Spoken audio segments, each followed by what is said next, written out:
Como rectora de la Universidad Miguel de Cervantes desde hace muy pocos días atrás y habiendo sido presidenta de la Junta Directiva durante varios años, Ah, me ya, ya. honra extraordinariamente el participar en esta actividad.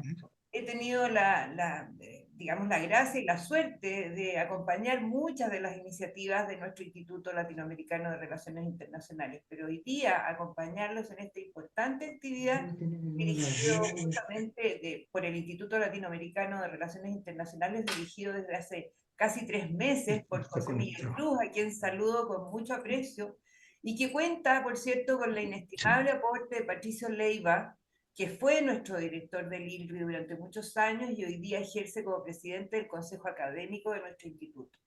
Un saludo extraordinariamente especial, además, por cierto, a quienes hoy día nos aportan con su generosidad y su lucidez, como es el caso de Carlos Fortín y de Mariano Fernández. Saludar también a los invitados especiales, a las autoridades de nuestra universidad y a nuestra comunidad cervantina, los estudiantes y los docentes que, por cierto, estarán muy interesados en escuchar los comentarios y las conversaciones en esta ocasión. En esta oportunidad, efectivamente, como ha sido convocado, realizamos la presentación del libro Desafíos en un mundo incierto. Vaya notable título en estos momentos, que cuenta con el trabajo y con la presentación de Patricio Leiva Lavalle, en este caso como editor de la obra. Pero lo primero que yo quisiera decirles es que esta iniciativa a la cual los hemos invitado hoy día nos permite destacar primero dos cosas en relación a la figura de Patricio Leiva. En primer lugar, valorar Es- este nuevo aporte que él nos hace gracias a esta publicación, a nuestro trabajo como universidad, y además comentarles ante ustedes que nos permite hacer algo absolutamente necesario, un acto simbólico de reconocimiento al largo periodo durante el cual pudimos contar con Patricio Leiva, con su compromiso y lucidez conduciendo el instituto y de ahora en adelante como presidente del Consejo Académico. Y por cierto, otro tema absolutamente relevante es que a propósito de la presentación del libro, poder continuar con nuestro propósito académico de reflexionar desde el saber para co-construir tras el bien común. Y en esta oportunidad, sobre esta crucial temática, hacerlo gracias a la generosísima contribución de dos notables exponentes, como es el caso de quienes nos acompañan y se han preparado para aportar. Me refiero a don Carlos Fortín, profesor investigador del Instituto de Desarrollo de la Universidad de Sussex, Reino Unido, y profesor del Instituto de Estudios Internacionales de la Universidad de Chile, quien además ejerció durante más de 15 años como secretario, ¿no es cierto?, general adjunto de la Conferencia de las Naciones Unidas sobre Comercio y Desarrollo en Ginebra. Y también a este gran amigo que nos ha acompañado durante todo nuestro quehacer, como es el caso de don Mariano Fernández Amunátegui, ex ministro de Relaciones Exteriores de Chile, ex embajador de nuestro país ante Estados Unidos, la Unión Europea, Alemania, Gran Bretaña, Italia, en fin. Y aquí yo quiero darme un gusto especial con quien me he sentido tremendamente gratificada de haber acompañado muchas de las tareas en cierta calidad de colega de Mariano Fernández Amunátegui. Así que me alegro mucho de poder escucharlos también hoy día. Yo quisiera brevemente comentarles que, tal como señala Patricio Leiva en su presentación, este texto es la síntesis del 16º ciclo de conferencias del Instituto Latinoamericano de Relaciones Internacionales de nuestra universidad, que estuvo dedicado al examen de temas muy específicos y de especial importancia para Chile, América Latina y el Caribe, así como también para Europa, pero con proyección mundial como es la invasión de Ucrania por parte de Rusia. Todo ello teniendo como marco las grandes transformaciones que se están produciendo a nivel global, de las cuales está surgiendo un nuevo mundo que se proyecta como una nueva era en el desarrollo de la humanidad. El título de la obra, ¿no es cierto?, Desafíos en un mundo incierto, lo que desea es destacar que el examen de las relaciones internacionales analizado durante el reciente ciclo de conferencias se limitaron a ámbitos mencionados y que además los aspectos considerados se refieren a los estimados de relevancia por los respectivos autores, la pluralidad en la observación. En el caso de Chile, por ejemplo, se puede destacar un planteamiento general sobre la política exterior, que es la consideración de las relaciones internacionales a la luz de las conclusiones en la elaboración de una nueva constitución para el país, donde se analiza en particular el concepto de plurinacionalidad y la naturaleza y los efectos del fallo favorable a nuestro país de la Corte Internacional de Justicia de La Haya en el diferendo, ¿no es cierto?, con Bolivia sobre el río Silala. En el ámbito de América Latina y el Caribe, se presentan trabajos sobre dos temas claves para el futuro de la región: la realidad y las perspectivas de la democracia y las experiencias y perspectivas de la integración regional. El tercer conjunto de temas se refiere a la invasión de Ucrania por parte de Rusia, desde sus orígenes hasta transcurrido más de un año de los acontecimientos, y en un plano más amplio, reflexiones sobre una nueva Guerra Fría. Y finalmente, y con esto termino, compartirles que el carácter de incierto envuelve no solo a los temas examinados en esta obra, sino que además, muy importante, al futuro de la evolución mundial, tal como se puede comprobar en aquel libro resultado del 15º ciclo de conferencias, que fue denominado El surgimiento de un mundo nuevo. Entonces, así sin más, yo quisiera ahora dar paso a lo importante de esta convocatoria: entregar la palabra a quienes hoy día nos van a nutrir, nos van a permitir, insisto, reflexionar desde el saber, desde el conocer, desde la historia, para co-construir tras el ansiado bien común para nuestra sociedad y, por qué no, para el mundo. Muchas gracias y demos paso entonces a lo importante de hoy. Realmente las palabras de Marigen me conmueven, dada la circunstancia de que estoy cambiando de posición felizmente dentro del mismo proyecto tan importante de la Universidad Miguel de Cervantes, que hemos estado colaborando durante 17 años, con 17 libros, y por lo tanto hemos podido hacer una labor de análisis entre los mejores internacionalistas de nuestro país. Y ahora, en estos momentos, con la presencia de nuestra nueva rectora, que, conociendo a Marigen, sé que va a seguir con ese apoyo incondicional, indispensable, que requiere el instituto para que pueda ejercer sus labores de dar a conocer, analizar, proyectar y formular propuestas incluso en materia internacional desde el punto de vista de Chile y latinoamericano. Y en particular deseo en este momento agradecer al antiguo rector, porque fue Gutenberg un pilar del instituto, con un apoyo incondicional en todo sentido de la palabra, en el fondo, en la forma, en su apoyo internacional al instituto, que hizo que pudiéramos nosotros instrumentalizar esa orientación general de Gutenberg, que nos permitió tener en torno al instituto a, yo diría en estos momentos, centenas de institucionalistas del mundo, porque no nos limitamos naturalmente al examen hecho por los internacionalistas chilenos, sino que desfilaron por nuestras líneas personalidades de todas partes, particularmente de América Latina y Europa.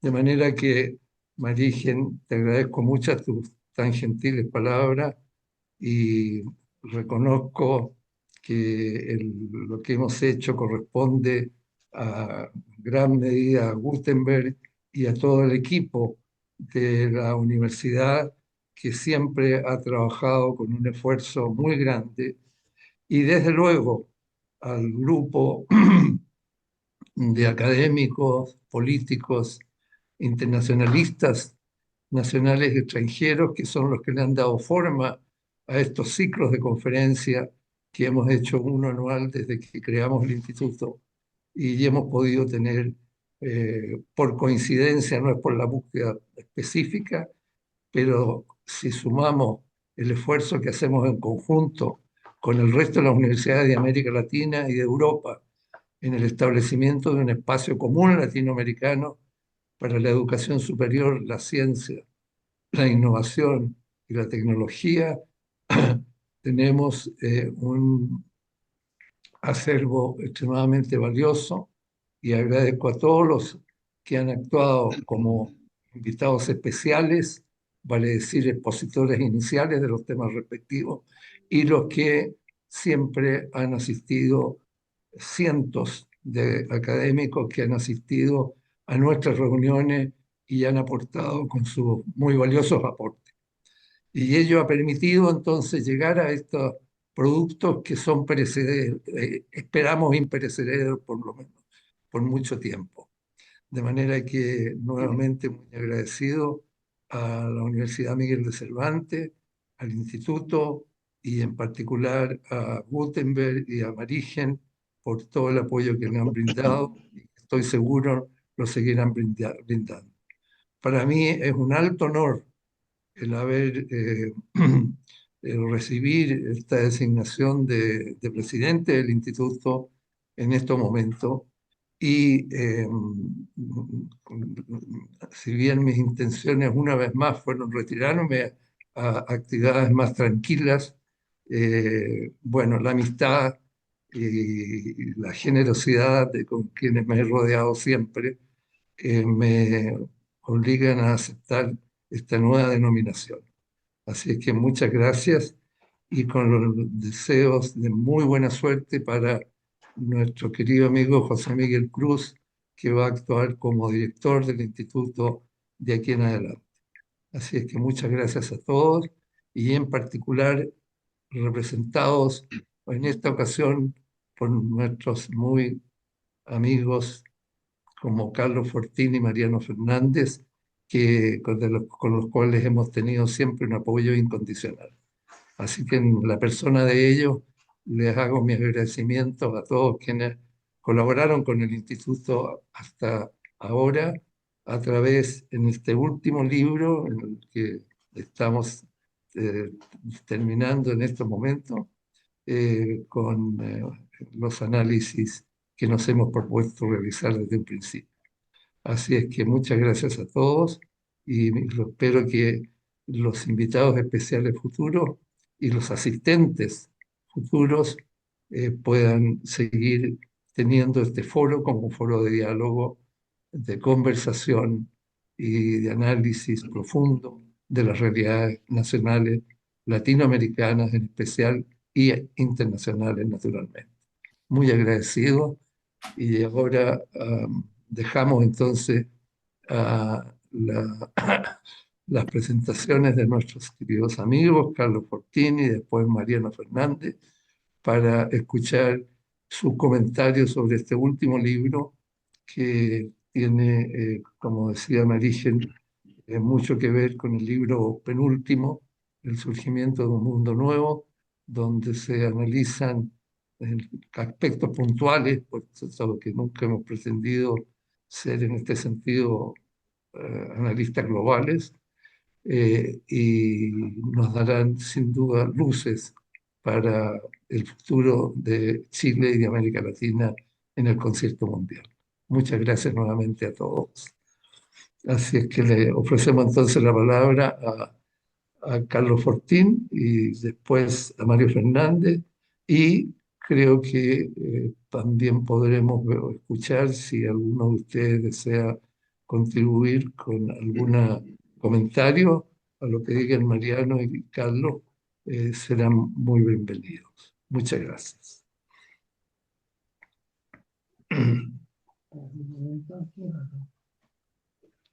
Muchas gracias, señora rectora, por ese recuento compacto pero muy completo de lo que es este libro, de lo que fue la serie de conferencias que fueron su origen. Gracias a Patricio por invitarme a ser comentarista y mis felicitaciones, por cierto, en sus nuevas responsabilidades y mis mejores deseos de éxito en ellas, igual a José Miguel. Y como en algún momento le dije, pienso que el Instituto se ha posicionado a la vanguardia de la reflexión sobre la temática internacional en nuestro país y ciertamente más allá. y el liderazgo dinámico de Patricio ha sido central para esos efectos, así que deja un legado muy, muy importante, y estoy seguro que José Miguel va a continuarlo en la misma línea. Este es un libro que yo llamaría ambicioso, porque creo que lo que trata es de, como la serie de conferencias, de poner en juego diversos tipos de problemas con diversos enfoques analíticos a fin de poder iluminar aspectos de la compleja problemática del sistema internacional actual y la posición de Chile en él. La cita que dio la rectora, que tomaba de la introducción de Patricio al volumen, me parece que refleja exactamente ese objetivo. Examen de temas específicos de especial importancia para Chile, América Latina y el Caribe y para Europa, pero con proyección mundial y teniendo como marco las grandes transformaciones que se están produciendo a nivel global, de las cuales está surgiendo un mundo nuevo que se proyecta como una nueva era en el desarrollo de la humanidad. Ahí está todo, yo creo. Y ese resumen, digamos, de lo que es el objetivo final, indica para mí, por lo menos, que hay una lógica interna en el libro, que le da coherencia a lo que de otra manera podría parecer como un conjunto relativamente heterogéneo de temas y de análisis. Hay una lógica interna que es la que yo quiero explorar brevemente esta mañana, porque me parece que es la que le da una especial relevancia al libro y a la serie de conferencias. Los temas y enfoques analíticos yo creo que se articulan en torno a tres dimensiones que se pueden expresar de manera dicotómica: coyuntura y estructura, una dimensión espacial, nacional, regional y global, y una dimensión temporal, contemporaneidad y futuro de la evolución mundial. Estos tres ejes me parece que sirven de punto de entrada a la comprensión de las interacciones e interrelaciones entre los distintos capítulos y de sus implicaciones. Ya lo decía la rectora, el punto de partida es una elaboración, una exposición del contexto internacional, relaciones internacionales y la política exterior chilena, para entrar después a la temática de la posición de la problemática internacional en la discusión de la Constitución.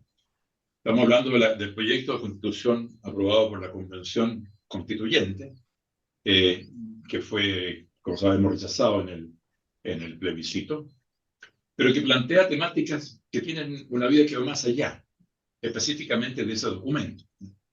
Y yo en algún momento voy a tratar de comparar lo que se dice allí, en algunos casos, con lo que se dice en el proyecto de Constitución que está vigente, está pendiente, que se va a plebiscitar el 17 de diciembre, y con lo que dice la Constitución actual, la Constitución de 1980 con sus modificaciones.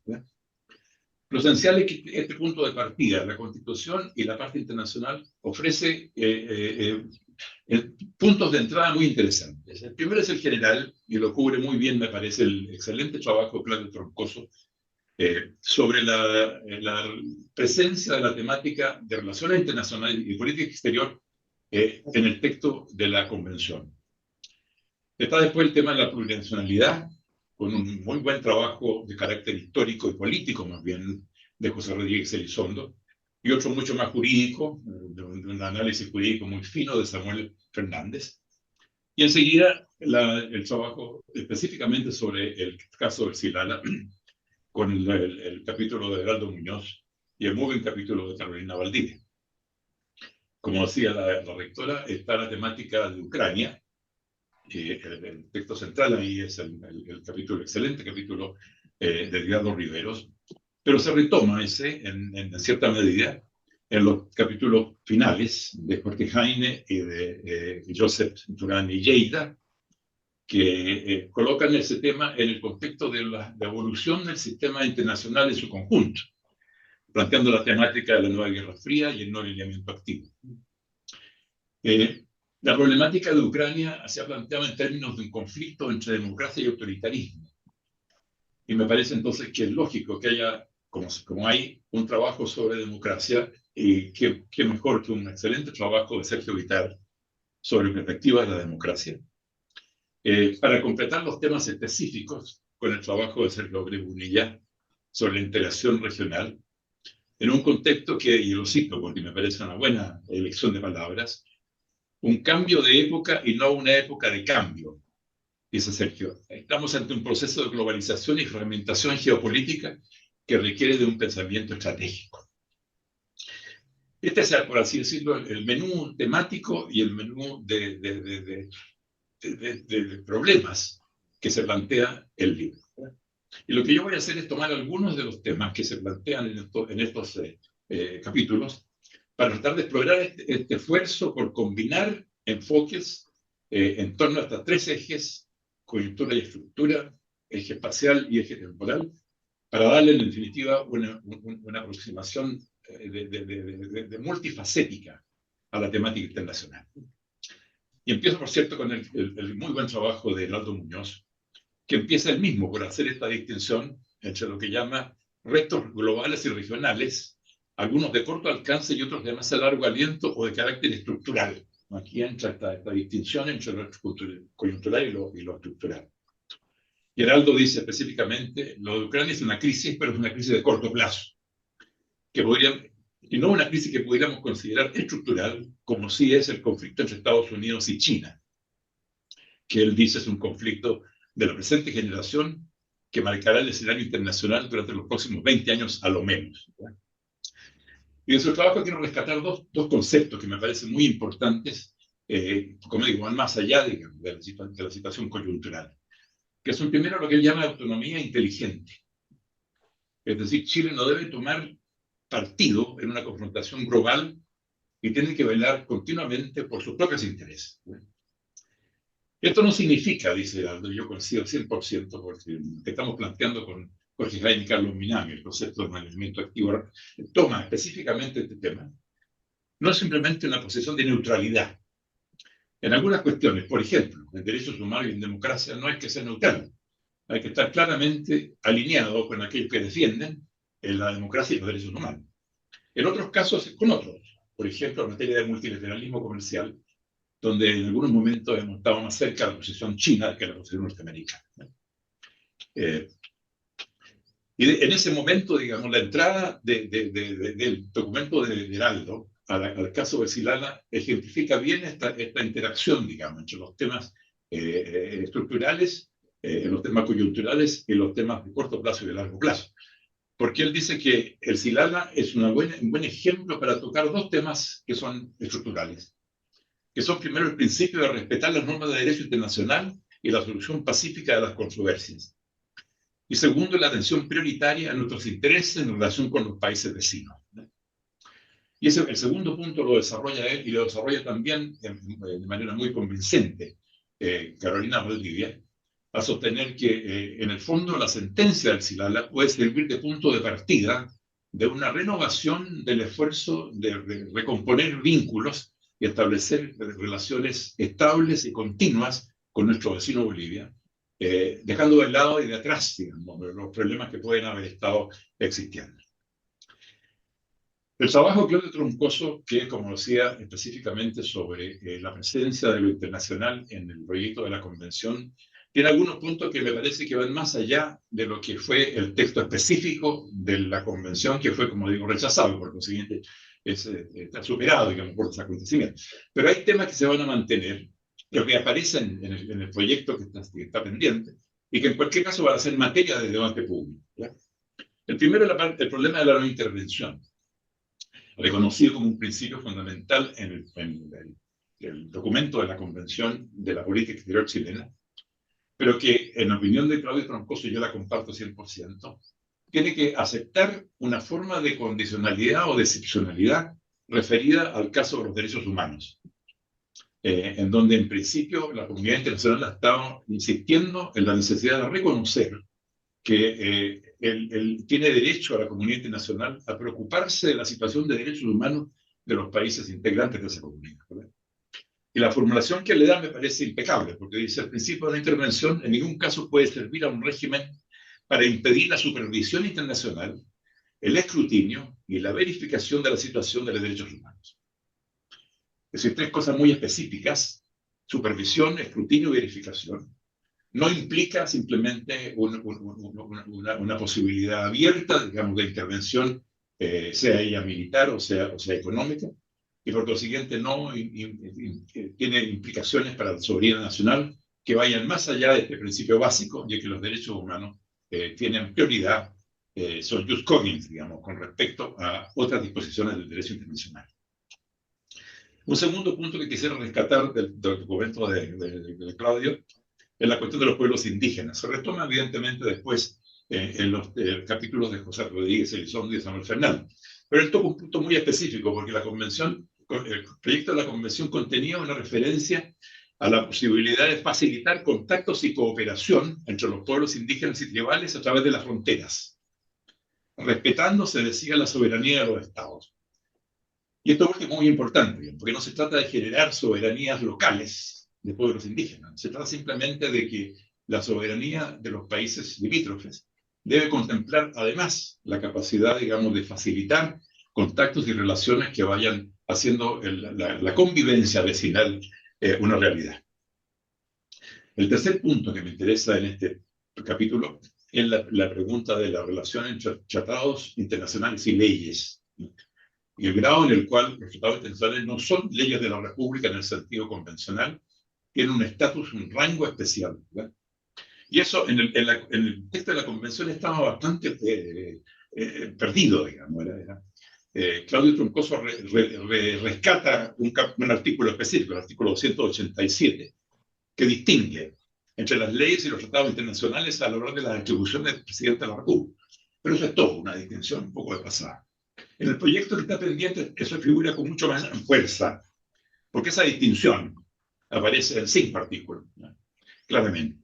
Y en un caso específico, digamos, del caso, por ejemplo, de las iniciativas ciudadanas, de ley para reformar la Constitución, para derogar una ley, ni tampoco respecto a aquellas materias, dice que no serán procedentes estas iniciativas para reformar la Constitución, para derogar una ley, ni tampoco respecto a aquellas materias que correspondan a la iniciativa exclusiva del presidente de la República y a tratados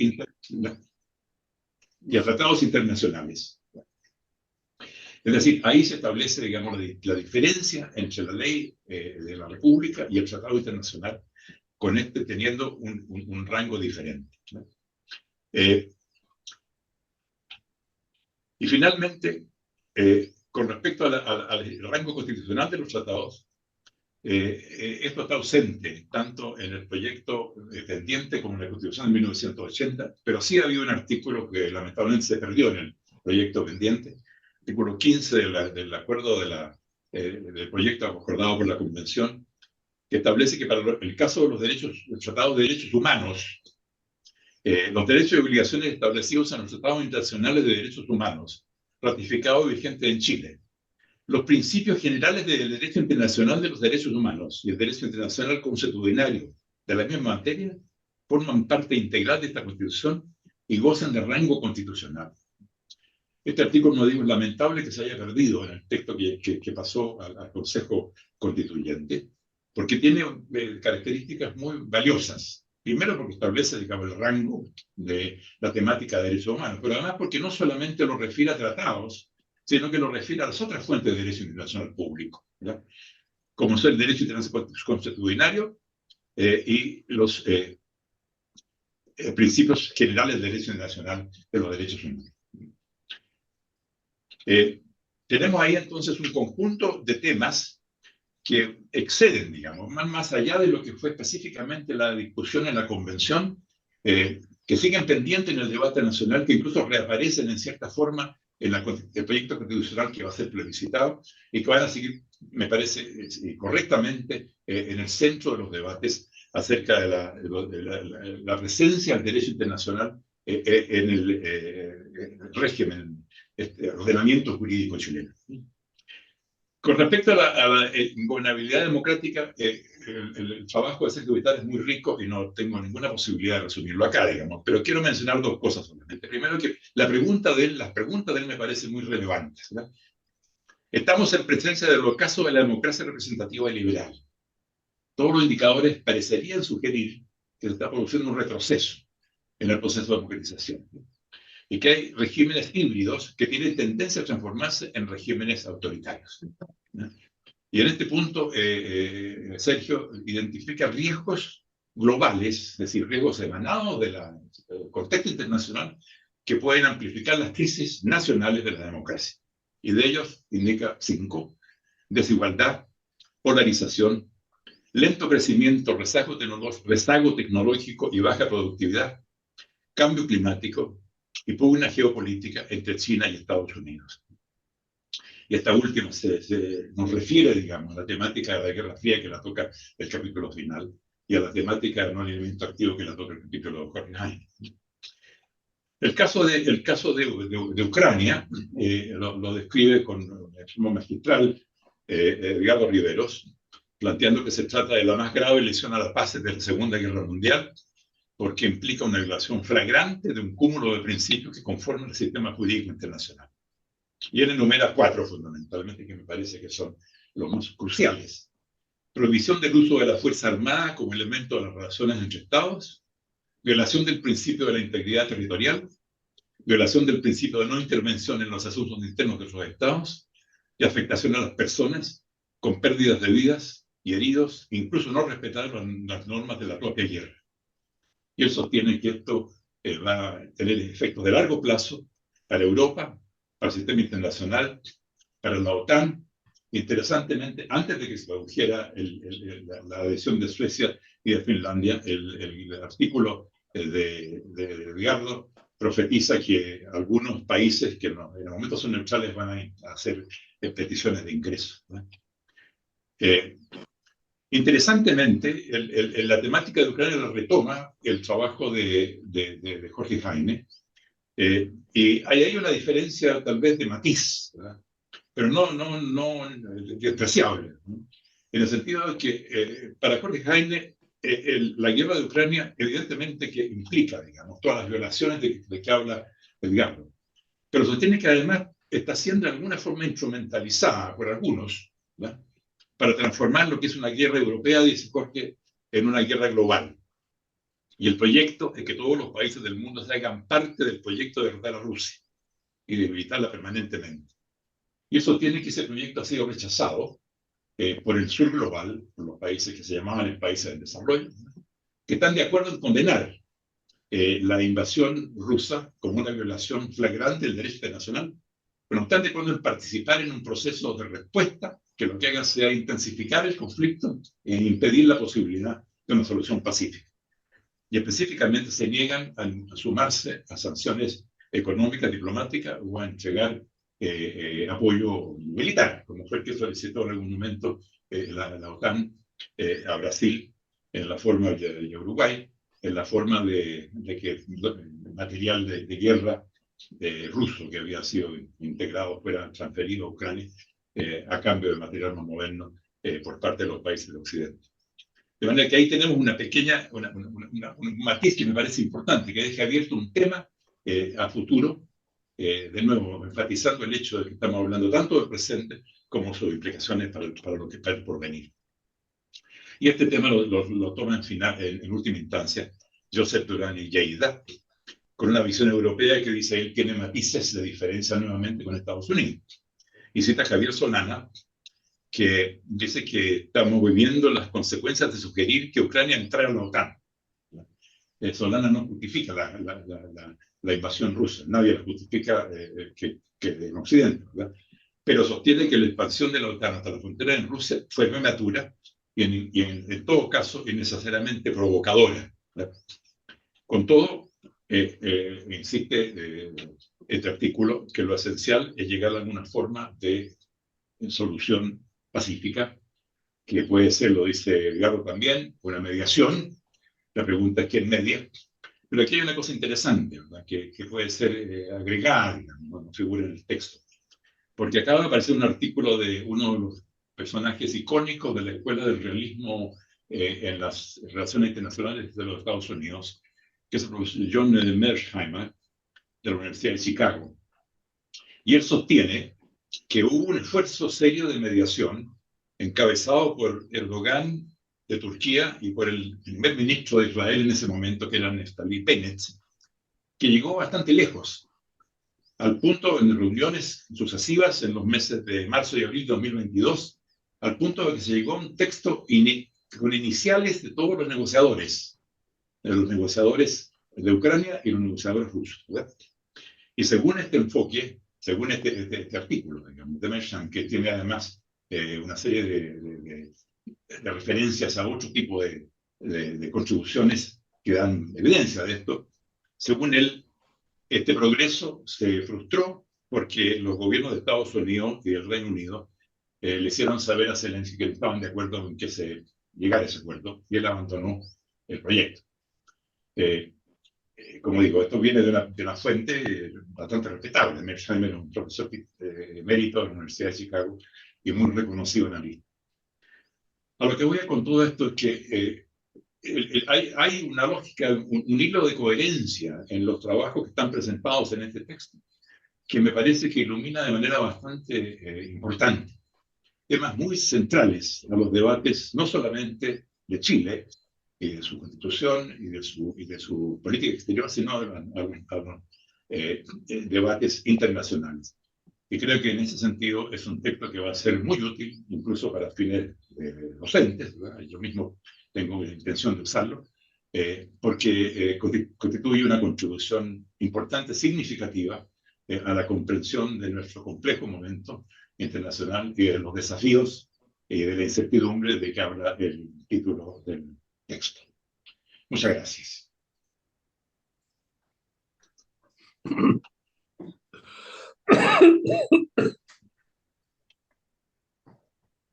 Muy bien, muchas gracias, Carlos. Ha sido una brillante presentación que evidentemente plantea muchos otros aspectos que se destacan a partir de lo que está contenido en el libro. Y veremos los comentarios posteriores. Y por ahora entonces vemos los comentarios de Mariano. Mariano, nuevo, muy agradecido por tu presencia acá, muy contento de que estés acá junto con Carlos y mis viejos amigos y queridos amigos, un gran abrazo y adelante. Bueno, muy bien, muchas gracias, Patricio. Primero que todo, una cosa formal, me alegro de saber que María Holm con la rectora y también que José Miguel Cruz ha asumido el cargo que por tantos años dirigió Patricio y que Patricio a su vez ha sido ascendido a presidente del Consejo Académico. Así que me alegro mucho. Y yo ante todo deseo celebrar esta nueva iniciativa de la Universidad Miguel de Cervantes, así como el talento y persistencia de Patricio, que nuevamente nos pone a disposición un libro sobre asuntos internacionales importantes y actuales. Y quiero inmediatamente tomar unas últimas palabras de Carlos Fortín. Yo creo que estos son manuales, o son textos de docentes. Tienen un cierto sentido manuales muy importantes porque hay conceptos involucrados que van a ayudar mucho a la gente de las nuevas generaciones a empezar a entender fenómenos de alta complejidad. También me parece que es interesante destacar el esfuerzo editorial de reunir a 10 distinguidos internacionalistas para tratar los temas del libro. Dados los tiempos que vivimos, llama la atención que tan solo una mujer, la destacada profesional Carolina Valdivia, navegue en este océano masculino. Hemos sido invitados a presentar esta obra y comencemos por el título. Es cierto que la incertidumbre suena como un sinónimo del futuro. El futuro es incertidumbre. El mundo incierto, en un cierto sentido, representa el mundo del futuro, porque lo que ya sucedió lo conocemos. Y entonces me parece apropiado el título porque apunta a nuestras preocupaciones, desafíos, esfuerzo y creatividad orientada a lograr un mundo mejor. Si observamos la estructura del libro, es evidente que estamos frente a artículos que podríamos agrupar en asuntos de derecho internacional, miradas políticas a la democracia, cuestiones constitucionales, integración latinoamericana, la invasión rusa, la invasión a Ucrania y la Guerra Fría. Y aquí pido disculpas de que alguna cosa respecto a lo que dijo Carlos voy a repetirla, trataré de evitar las repeticiones que son un poco aburridas para la audiencia. Heraldo Muñoz y Carolina Valdivia enfocan el contexto y los argumentos chilenos en nuestra demanda a Bolivia sobre el uso de las aguas del Silala en el norte. Como los escritos son anteriores al fallo, el editor inteligentemente ha instalado como anexo al libro el fallo de la Corte Internacional de Justicia sobre este caso, con el objeto de no restar actualidad a ambos trabajos. Y ambos textos serán un aporte a la historia contemporánea por el valor ex ante que tienen ellos, mostrando que la argumentación chilena era sólida y que la falta de sentido de realidad del gobierno boliviano obligó a presentar la demanda. Muy interesante es el estudio del contexto, tal como lo señaló Carlos Fortín, del contexto político internacional que presenta Heraldo, donde destaca una expresión que a mí debe ser un patrimonio en nuestra acción exterior. Y me refiero a la idea de accionar con autonomía inteligente. Comparto la idea también expresándolo como autonomía estratégica, porque describe con brevedad y precisión la metodología para ejercer soberanía en el caso de un país como Chile cuando se trata de relaciones internacionales. Probablemente lo más preocupante del artículo de Heraldo es su apreciación inicial de que estamos frente a un escenario global sombrío y luego su evaluación de que quizás lo más grave es la pérdida de privacidad de las personas, que al entregar cifras y datos sobre su afirmación se empieza a tener la impresión de que estamos verdaderamente frente a un 1984 orwelliano agravado por su carácter civilino, digital e informático. Carolina entrega un minucioso y claro desarrollo de la idea para imponer nuestra posición ante la Corte Internacional de Justicia de La Haya. Ella expresa de alguna manera que la inestabilidad conceptual boliviana finalizó por obligar a Chile a tomar la medida de demandar a Chile ante la Corte Internacional. En ese sentido, es inevitable no olvidar que la disposición de Chile fue siempre a negociar algún acuerdo razonable y que en algún momento hubo disponibilidad hasta de pagar por el uso de las aguas, concedidas gratuitamente por el gobierno de Potosí, Antofagasta Miners, a inicio del siglo XX. En 1999, Bolivia decidió desconocer lo logrado previamente y comenzó a discutirlo todo, incluso el hecho de que no se tratara de un río.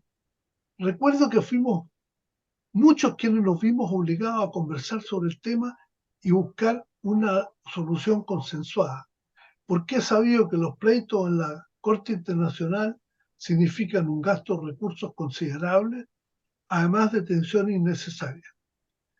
Pero también, lo decíamos, por la seguridad nuestra que se trataba sin discusión de un curso de agua internacional. Claudio Troncoso, con el rigor académico que la caracteriza, presenta un análisis acabado sobre los asuntos internacionales constituido en la propuesta constituyente que fuera rechazada de manera casi estruendosa. La verdad es que se trata de un texto de estudio que mantendrá su vigencia y servirá de referencia para lo que se debe y no se debe proponer el texto constitucional como el que se analiza, pero es un escrito imperador para las propuestas del texto, que se votará el 17 de diciembre y de gran utilidad si se tratara luego de reformar la reformada Constitución de 2005, ex Constitución del 80. Centrado en el mismo proyecto constitucional y con mucho brillo, José Rodríguez Elizondo de manera más política y Samuel Fernández de manera más jurídica, verdaderamente la emprenden contra el concepto de plurinacionalidad de polémica implantación en el proyecto en comento. La verdad es que la argumentación es sólida y se entiende poco el denodado esfuerzo identitario para establecer una plurinacionalidad artificial con efectos anexos que se habrían prestado para purgas políticas de envergadura. Yo recuerdo el artículo 31, donde señala que las naciones indígenas, si lo desean, podrían participar en actividades públicas o de Estado, generando una subjetividad en una constitución que es perfectamente o completamente inaceptable. De tal manera que es interesante esta aproximación de Rodríguez Elizondo y Fernández. Bueno, más adelante resulta muy sencillo hablar sobre los textos de Sergio Vitarte y el uruguayo Sergio Abreu. Comparto las inteligentes recomendaciones de Sergio para lograr un buen gobierno que consisten en promoción de formas de democracia cercana, regulación de las plataformas digitales, elevar la cantidad y calidad de los bienes y servicios públicos, crear nuevas instancias de coordinación público-privada, corregir la dispersión política, alentar la cultura de los acuerdos y la no violencia, y desde la escuela priorizar la educación para la democracia. Sergio Abreu, en un cierto sentido, coincide con el pronóstico poco optimista de Heraldo, expresando: las grandes potencias, como lo señala la historia, compiten en el poder global, mientras en América Latina se mantiene un compromiso incumplido con la inclusión social. La cita leía, dicho entre líneas, también quiere decir que América Latina se encuentra en una marginalidad fuerte en relación a la situación global, que por lo demás es un asunto comentado prácticamente de manera cotidiana en los distintos círculos que se ocupan de estos asuntos. También Abreu critica abiertamente la inestabilidad y señala que la incertidumbre no debe ser el resultado de cambio de gobierno, no debe ser el resultado de cada cambio de gobierno. Los discursos emocionales se pierden en palabras y se requiere un pensamiento estratégico que haga amigable un ambiente de negocio estable. Palabras todas muy razonables que yo comparto en plenitud. Sin embargo, la pregunta de fondo sobre América Latina me parece que es: ¿por qué en América Latina no se llevan a cabo algunas medidas de integración que resulten eficientes y reversibles, para facilitando así el proceso, por una parte, y evitando que todo dependa de las emociones ideológicas de quienes transitoriamente gobiernan al país? Pienso que, por sencillas que sean algunas decisiones y acciones de logística, infraestructura, cooperación, con esas características de eficiencia e irreversibilidad, pueden ser una contribución importante para avanzar en el proceso de integración fundamental para el futuro de la región. Cualquiera que sea el futuro que venga, América Latina, fragmentada y desintegrada como se encuentra ahora, avanza directamente hacia una mayor marginalidad respecto del mundo que viene. Y esto requiere no solamente decisiones políticas, no solamente visiones, requiere toma de decisiones con acciones concretas. Y se ve ello extraordinariamente ajeno y ausente. Pasando a los temas ya importantes de la invasión de Rusia a Ucrania, igual que Carlos Fortín, me parecieron muy precisas la descripción y conclusiones de Carlos Rivero en el tema de la invasión rusa a Ucrania. Lo interesante es que el artículo fue escrito en marzo del 2022, muy cercano a la fecha de la invasión. Y en él Edgardo Estrada plantea cuestiones fundamentales, jurídico-políticas, y también esfuerzos en la búsqueda de la paz. Él conoce muy bien la Carta de Naciones Unidas y sus planteos serán importantes cualquiera que sea el resultado final del conflicto. No reiteraré las referencias que ya mencionó Carlos sobre los artículos, principios fundamentales violados por la invasión rusa. Pero agregaría, muy en la línea de Rivero, que además Putin cometió algunos severos errores que lo retratarán para siempre y han agregado una, no digo una dificultad, pero una complejidad a los temas de una eventual mediación. En primer lugar, los abusos indiscriminados contra la población que lo tienen denunciado ante la Corte Penal Internacional. Eso va a generar una dificultad permanente para la gestión de Putin en cualquier esfuerzo que se quiera hacer. Después ha transformado a Zelensky, un gobernante joven que venía del mundo del arte, en un héroe internacional de la democracia. Tercero, él ha creado un patriotismo ucraniano nunca visto previamente. Y a ello se puede agregar lo que también se señaló marginalmente, que la OTAN, que tenía prácticamente un pasaporte caducado, ha recuperado fuerza, ha agregado dos países importantes, como el caso de Finlandia y Suecia, que se mostraron siempre en posiciones de neutralidad, y por lo tanto ha regenerado una instancia preparada para la defensa que la verdad es que estaba en una condición de poca relevancia política y estaba perdiendo importancia en todos los últimos años.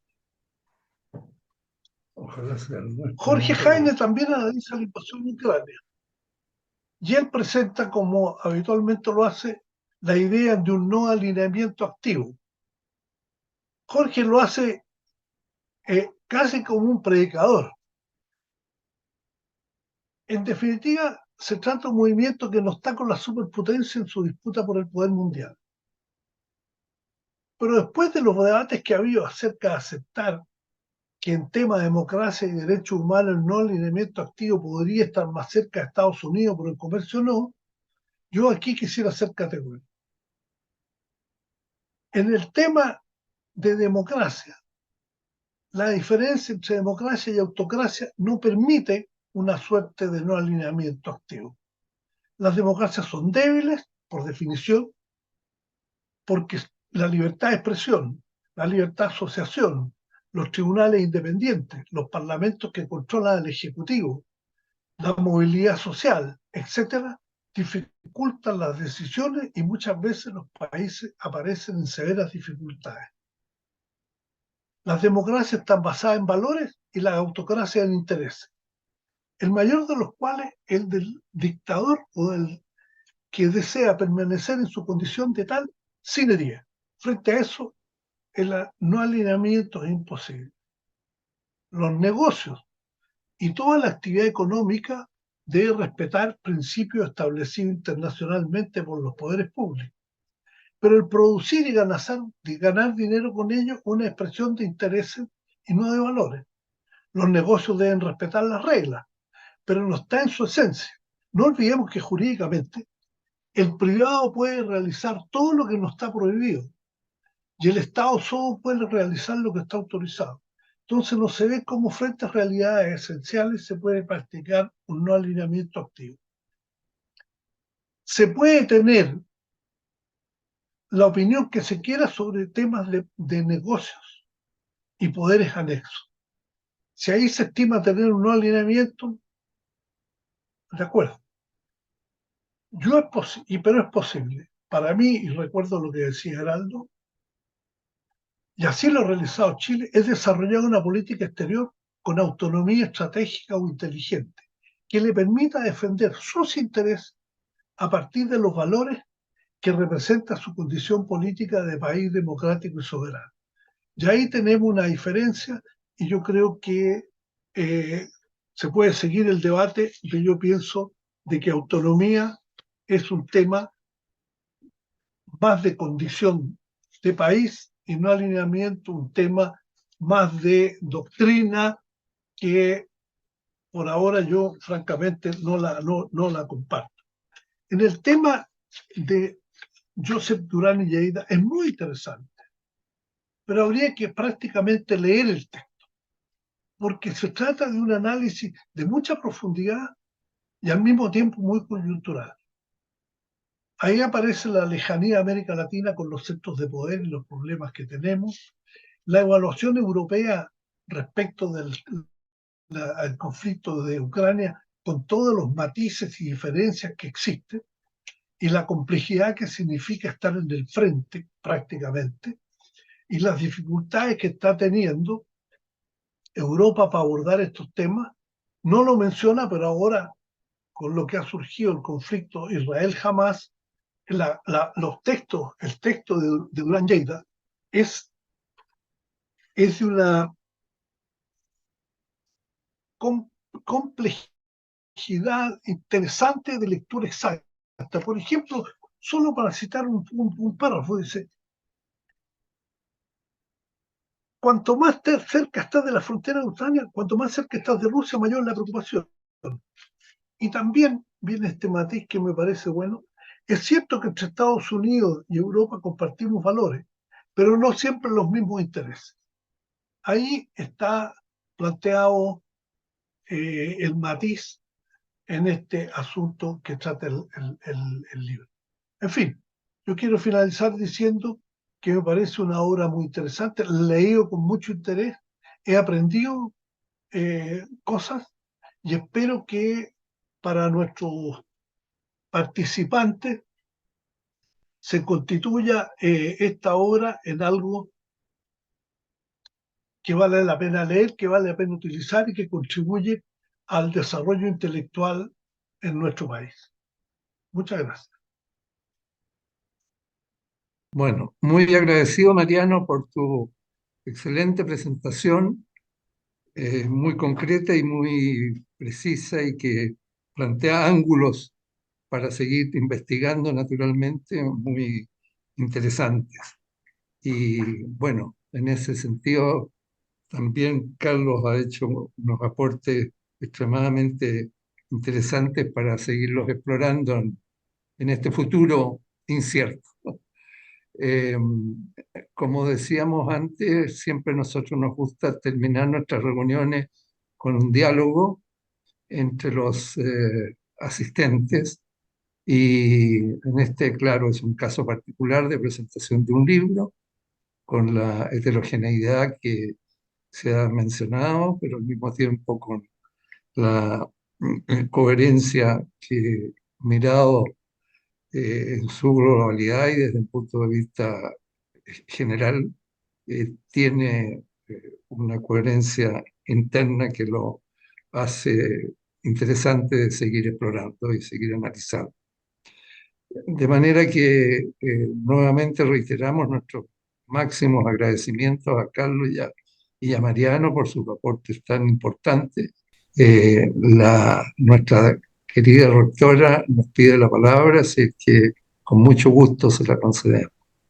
Pero yo quisiera hacer un pequeño comentario de la excelente análisis que han hecho nuestros dos invitados, nuestros colaboradores generosos y permanentes, en relación a esta publicación. Y desde luego, lo que me surgen miles de preguntas, y por eso yo creo que le ha pasado lo mismo a quienes han escuchado, porque de manera muy brillante ambos comentaristas han logrado reunir diversas temáticas relacionadas con el tema global, ¿no es cierto? Pero además posiciones, opiniones, y me parece muy interesante cómo han tenido ciertos drivers para poder analizarlo. O sea, cuando, por ejemplo, Carlos dice, bueno, para poder desmenuzar este tremendo trabajo, este levantamiento de diversas posturas, opiniones y de luces que se dan en torno a la temática, desde la perspectiva de la coyuntura estructura, desde la perspectiva espacial y temporal.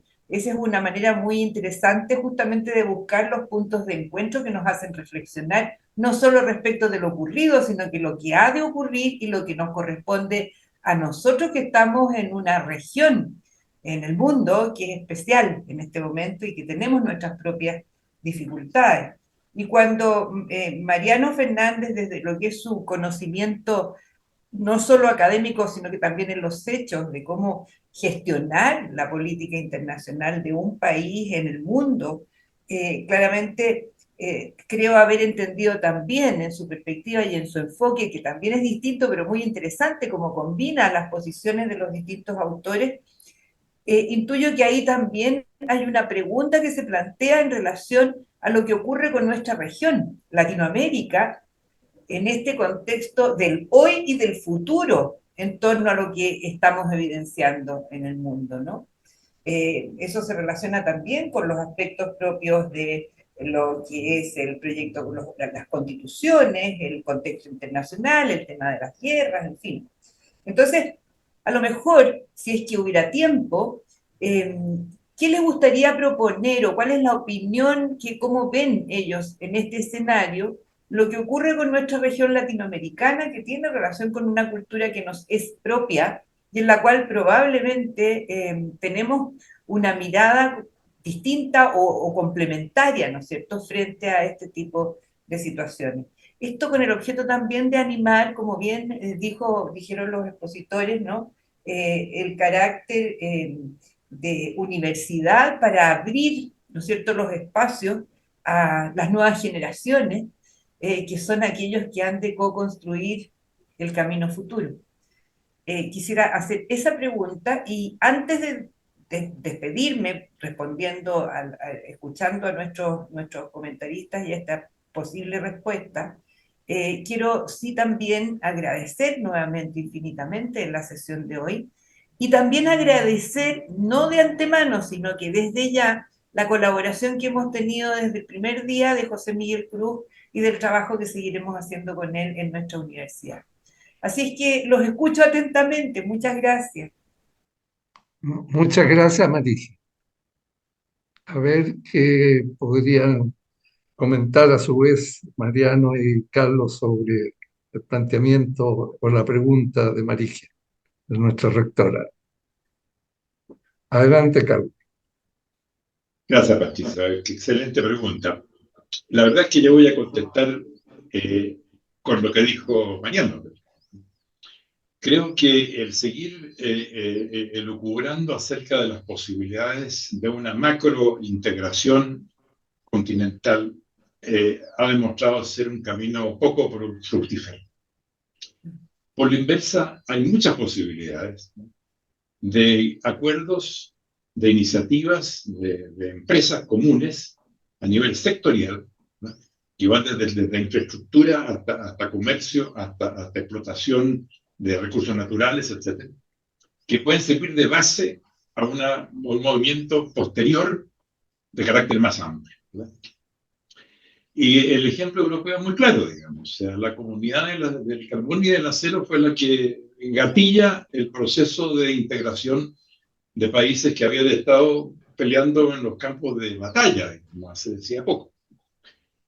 De manera que mi inmediata reacción, como digo, ya lo sugirió de paso Mariano, es que hay que empezar a definir áreas en las cuales es posible el hacer integración concreta, visible, que vaya generando efectos que a su vez vayan produciendo otro tipo de feedback, ¿no? Y de nuevo, en el texto de Heraldo se usa una expresión que me gusta, que es realismo regional, ¿no? O sea, una región que se pregunte qué es factible, a qué costo, en qué plazo, y lancémonos en eso al margen. Además, la gran ventaja de esto es que nos permite poner de lado los problemas ideológicos y de posiciones políticas, digamos. O sea, serían el tipo de iniciativa que atraería a gobiernos que pudieran tener signos ideológicos muy distintos, pero todos los cuales están comprometidos con un buen futuro para el continente. Eso. Gracias, Carlos. Muchas gracias, Carlos. Mariano. A mí esta pregunta produce un entusiasmo enorme. Tengo por ahí un papel escrito, sí lo publiqué hace tiempo, estas cosas quedan ahí, que exactamente lo que está diciendo Carlos, que se complementa con lo que yo dije. Me encanta estar en un acuerdo tan fino con Carlos. Yo lo he llamado bilateralismo integracionista. ¿Qué quiere decir esto? Que la macrointegración ha fracasado sistemáticamente. En cambio, yo digo, no podemos seguir el ejemplo exacto de Europa, pero lo que sí podemos hacer es tomar medidas, y ahí le pongo estos adjetivos o estos predicados eficientes e irreversibles, que faciliten o que impidan el desorden político. Y entonces hablando de ejemplos, esto que a la gente le gusta hablar de los corredores bioceánicos. Un corredor bioceánico, es decir, partiendo de Sao Paulo y llegando a Iquique o Arica, tiene una infinidad de elementos que me sorprende que los propios gobernantes no los apliquen de manera más clara. Chile lo ha propuesto varias oportunidades, hemos tenido, desgraciadamente a Bolivia le ha costado mucho entender este asunto.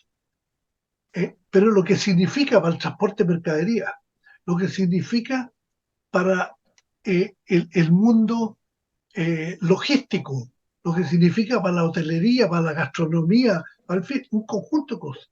La cooperación judicial y policial contra el narcotráfico y fraude económico. Se pueden firmar Chile-Perú, Chile-Argentina, Argentina-Paraguay, y esto permite que otros se adhieran o se invite, pero entonces empiezan a hacer medidas. Lo mismo pasa con los títulos universitarios, el ejercicio de las profesiones. Podría la homogenización de los medios de transporte, de tal manera, en fin, es una infinidad de medidas de apariencia modesta, pero que tiene un gran efecto en lo que decía Carlos, respecto de limitar o impedir esto que la ideologización excesiva de cada gobierno hoy día. Hacemos el UNASUR, nos vamos al UNASUR. Hacemos el PROSUR, nos vamos al PROSUR. Entonces, hay algunas cosas que tienen que impedirlo. Y como estamos viendo que las globales políticas no lo están haciendo, vamos a cuestiones más sencillas, pero que sean eficaces. Eso es todo, y perdonen, pero yo me entusiasmo mucho con esto porque veo que hay un gran camino a realizar. A mí, muy agradecido por los comentarios muy positivos y coincidentes. Y me pasa lo que a Mariano, que hablar de integración a mí se me va inmediatamente al corazón el tema, puesto que yo nací profesionalmente en el tema y me ha tocado el gran privilegio de participar en prácticamente todas las iniciativas en las cuales Chile ha participado y en varias de ellas, como el Pacto Andino, el liderazgo de Chile para llevar adelante algo tan importante como era y sigue siendo, en mi opinión, el Pacto Andino. Y en este sentido, yo coincido en el diagnóstico que dice Mariano y que dice Carlos, porque es evidente, porque lamentablemente no hemos tenido un conjunto de elementos vitales que puedan llevar adelante una iniciativa global. Y el problema, mi experiencia me indica, y ahora me atrevo a decirlo, ¿no es cierto?, es que tenemos una situación muy distinta a la de Europa en el sentido de que ellos tuvieron allá un liderazgo alemán muy claro y yo me recuerdo mucho de cuando el mercado común europeo, hoy Unión Europea, ha pasado por crisis y largas a veces de años. Bueno, la gran definición era que Alemania logró, después de la guerra, convertirse en una Alemania europea y olvidarse definitivamente de una Europa alemana. Y ese gran desequilibrio que había y que sigue habiéndolo, pero ya atenuado por ese mismo proceso, es una causa fundamental de lo que nos pasa en América Latina. Con Brasil es una potencia que se siente con una capacidad de manejo autónomo para políticas autónomas y para desarrollo autónomo que es un elemento y no ha considerado la integración de América Latina con la prioridad que merecía. Y desde luego, además, lo que dice Mariano y Carlos tiene fundamentos muy sólidos, a pesar de todo lo que hablábamos y criticamos al proceso de integración de América Latina. Tiene fundamentos muy claros porque hablamos siempre de los negativos de América Latina, pero no hablamos de los positivos. Y América Latina tiene muchos positivos que mostrar. Y el Grupo Andino lo demostró. Y lo demostró no solo como Grupo Andino, sino que porque precisamente iniciativas andinas, vale decir de 5 o 6 países, se transformaron en iniciativas y en realidades hoy latinoamericanas de gran éxito. Por ejemplo, la Corporación Andina de Fomento. Hoy es la Corporación Latinoamericana de Desarrollo de la región. Vale decir, se abrió una iniciativa que demostró a nivel andino un éxito muy grande, se abrió a toda América Latina y se proyectó y funciona tanto que está llegando a los niveles del BID en cuanto a su aporte al desarrollo latinoamericano.